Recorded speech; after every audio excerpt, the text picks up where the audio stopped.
আসসালামু আলাইকুম বন্ধুরা। নতুন বাজেটের পর প্রবাসীরা যে বিষয়গুলো মাথায় রাখবেন তা হলো নাম্বার ১, ২৪ ক্যারেটের অলংকার ২৪ ক্যারেটের বারের মতো শুল্ক দিয়ে নিতে হবে। তাই ২২ ক্যারেটের অলংকার কিনবেন, তাহলে আর শুল্ক দিতে হবে না। ২ নাম্বার হলো ২৪ ক্যারেটের অলংকার অথবা বার প্রতি ভরিতে ৪,০০০ টাকা করে শুল্ক দিতে হবে।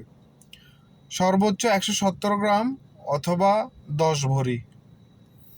তারপরে ৩ নাম্বার হচ্ছে ২টি ব্যবহৃত মোবাইল ফোন নিতে পারবেন শুল্ক ছাড়া। আর একটি বেশি নিলে নতুন নিতে পারবেন, সেটা শুল্ক দিয়ে নিতে হবে। ৫,০০০, ১০,০০০, ১৫,০০০, সেটা আপনার মোবাইলের অ্যামাউন্টের উপর নির্ভর করবে। তারপরে নাম্বার ৪ হচ্ছে আপনার এলইডি ২৯ ইঞ্চি এলইডি টিভি নিতে পারবেন শুল্ক ছাড়া। ২৯ ইঞ্চির উপরে নিতে গেলে আপনাকে শুল্ক দিয়ে নিতে হবে। নাম্বার ৫ হচ্ছে মদের বোতল নিলে বাজেয়াপ্ত হবে। নাম্বার ৬ হচ্ছে বৈদেশিক মুদ্রা $৫,০০০ বেশি যদি নিতে হয় তাহলে আপনাকে ঘোষণা দিয়ে নিতে হবে। তারপরে নাম্বার ৭ হচ্ছে কম্পিউটার, ল্যাপটপ একটি করে নিতে পারবেন। নাম্বার ৮ হচ্ছে এসি, ফ্রিজ, এগুলা আপনার শুল্ক দিয়ে নিতে হবে।